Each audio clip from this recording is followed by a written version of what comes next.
The story begins in Clarksdale, Mississippi in October 1932, where music is described as having the power to summon spirits from both the past and the future, though it also has the potential to attract evil.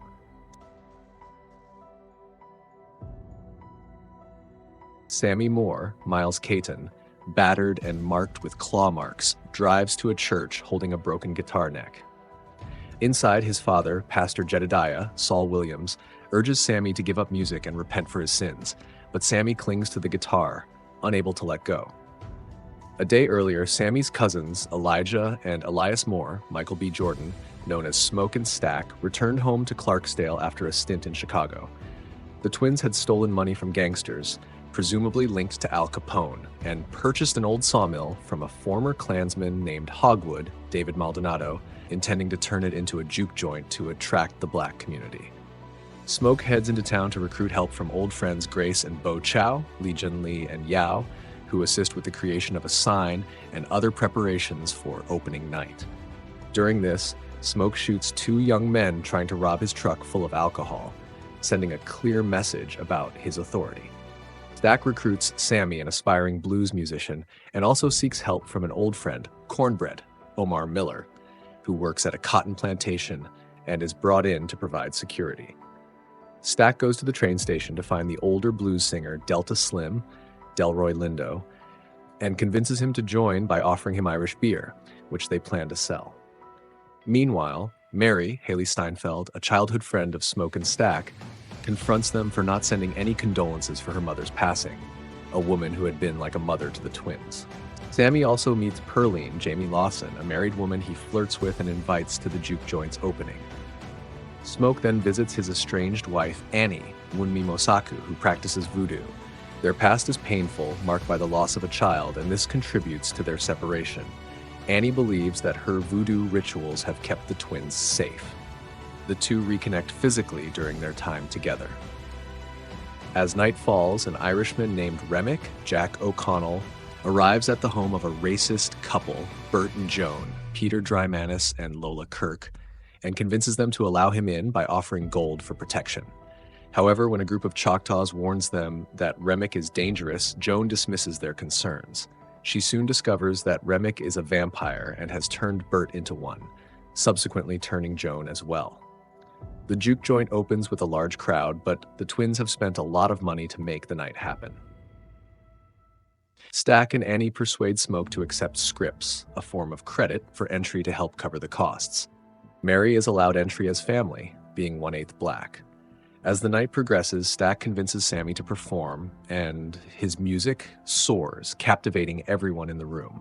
His soulful blues conjures spirits from the past, including black musicians from various time periods. As the music plays, the juke joint appears to burn down, signaling the arrival of Remick and his vampire accomplices.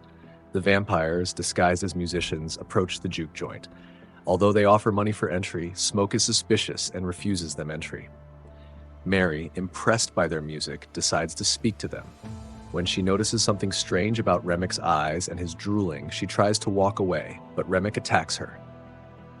Meanwhile, Cornbread, out on the porch, is lured away by the vampires, and the rest of the patrons are left vulnerable. Inside the joint, Mary attempts to seduce Smoke before turning her attention to Stack, with whom she later has sex. During this time, Smoke deals with a patron who has been caught cheating at dice. As the night continues, Smoke orders Sammy to bring Stack, but he is too embarrassed to interrupt him. When Smoke enters Stack's room, he finds Mary feeding on Stack's neck. In a desperate attempt to stop her, Smoke shoots Mary multiple times, but she survives and vows revenge before fleeing. Stack, fatally wounded, dies in Smoke's arms. The survivors, now a smaller group, Smoke, Sammy, Annie, Slim, Pearline, and Grace, are left behind. As they try to process the chaos, Cornbread returns, demanding entry. Smoke, concerned, goes to get the money, but Cornbread, now a vampire, tries to bite him. Smoke shoots him in the face, and the truth of the situation becomes undeniable. There are vampires among them. Annie realizes that Stack has come back as a vampire, and in a panic, she splashes garlic juice in his face to keep him at bay. The vampires proceed to turn more of the patrons into their own kind.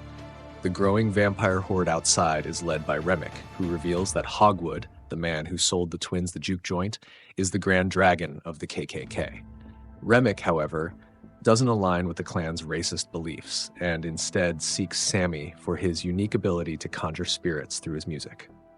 Remick offers the survivors a chance to live forever as vampires in exchange for Sammy, believing that his musical power could help him resurrect lost souls. He also reveals that Hogwood had planned to have the clansmen kill the twins and their patrons. When the survivors refuse the offer, Remick threatens to go after Grace's daughter, Lisa, Helena Hugh. In the face of this threat, Grace makes a bold decision to invite the vampires in, setting the stage for a final battle. The vampires continue to turn the remaining patrons, and with the joint now a battleground, the survivors prepare for the ultimate showdown. Grace, determined to save her family, fights alongside Smoke, Sammy, and Slim. Annie is fatally wounded, but not before requesting Smoke to stake her before she fully transforms. The final battle involves several sacrifices, and in a moment of reckoning, Sammy confronts Remick, using the twins' father's guitar, jamming the silver parts into Remick's skull. Smoke then joins in and stakes Remick just as the sun rises, causing the vampires to burn in the daylight. The juke joint, the place where so much hope and pain had been built, is consumed by the flames. As the sun rises, Smoke prepares for the arrival of the clansmen. In a bloody final confrontation, Smoke takes out the clansmen with guns, grenades, and sheer determination, killing them all. Hogwood, the last of the clansmen, offers Smoke money to spare his life, but Smoke kills him, finally avenging his fallen comrades. Sammy, now freed from the horrors of the night, returns to the church, determined to continue making music. He rejects his father's plea to give up the blues, stating that music is his life. He drives north with the guitar still in his possession.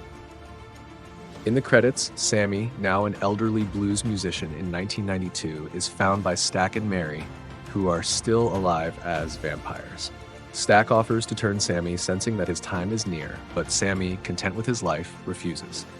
He plays one last song, reflecting on the best day of his life before parting ways with Stack and Mary. Thank you for watching.